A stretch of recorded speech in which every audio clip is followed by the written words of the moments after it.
2025-ci ilin son açıqlamalarında Qurban Qurbanov narazılığını bildirmişdi. Hardasa bir qədər də çarəsiz olduğu görünmüşdü açıqlamasından.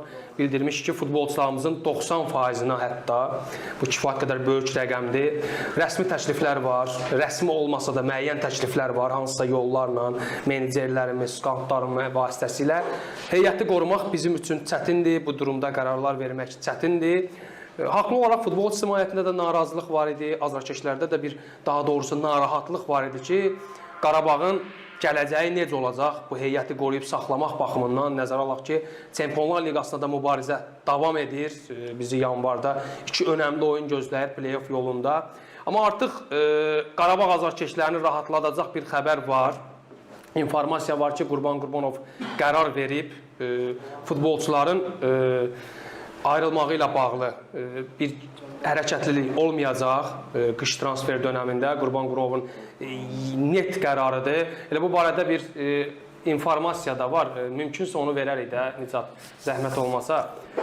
Qolas saytında belə bir informasiya var, mənbə olaraq qeyd edək. Qolas saytında var ki, Qurban Qurbanov rəhbərliyə konkret olaraq bildirib, qış vasitəsində heç bir futbolçunun ayrılmasını istəmir bir mənalı şəkildə. Bu məsələ yay vasitəsində baxılacaq və bu isə o deməkdir ki, ən pis halda bu heyət qorunub saxlanacaq. Necə düşünürsən?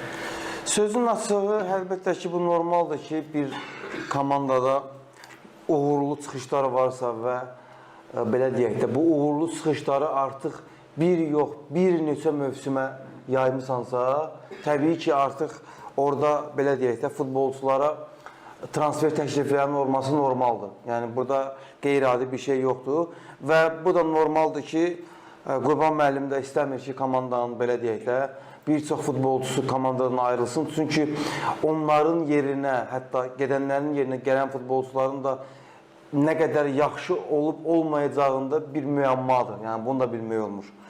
Və Qolazda qeyd etdiyim həmin o xəbəri zəhmət olmasa verək ekrana uşaqlar. Deməli, Qolaz saytı bildirir ki, bu mövsüm UEFA Çempionlar Liqasındakı oyunlardan sonra Qarabağın bəzi yerli və əcnəbi oyuncularına xaricdən real təkliflər var. Amma Qurban Qurbanov ən azı qış vasitəsində heç kimi buraxmaq niyyətində deyil və heyəti qoruyacaq. Bu baş məşqçinin qəti mövqeyidir. Bu mövqe Neftçi azarkeşləri, daha doğrusu Qarabağ azarkeşlərini bir mənalı olaraq sevindirəcək, təbiidir. Futbol ictimaiyyəti üçün də hardasa xoş ola bilər. Çünki heç kim Qarabağın zəifləməsini istəmir. Nəzərə alaq ki, Çempionlar Liqası kimi nüfuzlu yarışda çıxış edir. Bura qədər əla, hamımız üçün xoş. Amma sənin diqqət etdiyin digər məqam var. Məhz qarşılarına bariyer qoyub buraxmırıq sizi demək. O futbolçuların motivasiyası necə təşkil edir, Ahmet? Bunu hansısa formada cilalamaq mümkün olacaqmı?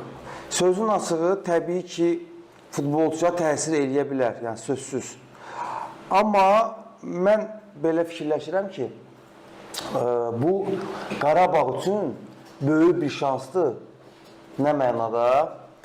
O futbolçuları daha da parlatmaq baxımından o klubun, belə deyək də, adını daha da böyük o auditoriyada səsləndirmək üçün, hətta bəzən tutalım ki, hansısa bir futbolcuya təklif gəlir və yaxud da hansısa bir Avropanın tanınmış klublarından birinin hətta maraq dairəsinə belə düşsə hansısa bir futbolcu, məncə Qarabağ bunu çox böyük şişirtməlidir, yəni mətbuat vasitəsilə. Çünki bu birbaşa klubun imicinə və o maraq dairəsinin artmasına sərayət göstərir də, belə deyək. Məncə Qarabağ bundan çox yaxşı istifadə edə bilər. Düzdür, futbolçunu buraxdı, buraxmadı, o klubun öz prinsiplərdir, öz işidir. Amma məncə hətta bu halda belə, hansı ki deyilir ki, Qarabağın 90% futbolçusuna təklif gəlib, düzdür. Bundan inanılmaz reklam kimi, yəni klubun imici üçün çox yaxşı istifadə eləmək olar məncə. Bundan sonraki dönəm. Yəni bundan sonraki dönəm. Təbii ki, bu iki oyun da çox önəmli olacaq. Məsəl üçün nəyi demək istəyirəm? Tutalım ki, eşitirik ki, Yankoviçə Olympiakosdan təklif gəlib. Məsəl üçün. Yəni sən bunu elə bir belə deyək də, o balonu elə bir şişirdə bilərsən ki, bazara rəqabət gətirir. İstəməyən klublar da həvəs edir. Söhbət Azərbaycan bazarından getmir ha. O istər artıq Olimpiyakosun maraqlandığı klubla, məsəl üçün deyirəm, Celta Vigo da maraqlana bilər. Nə bilim, Elfə də maraqlanır. Çünki bu qulaqdan qulağa gəzən bir şeydir də transfer dönəmində. Başa düşürsən demək Elə istəyirəm. Panathinaikosun özü olsunlar. Yəni məsəl üçün Qarabağ bundan çox yaxşı istifadə edə bilər. Yəni mənim bu şəxsi fikrimdir. Amma o ki qaldı sənin dediyi və sözün açığı o baxır ki, futbolçuya gələn təklifin dəyəri nədir və yaxud da tutaq ki, hansı təklif kluba irəli sürüblər və yaxud da futbolçunun özünə hansı təklif irəli sürüblər. Məsəl üçün deyirəm, Qarabağda 100 manat alan futbolçuya 300 manat təklif eləyirlərsə və klub razılaşmırsa futbolçunun getməyinə, təbii ki, bu futbolçuya təsir eləyəcək.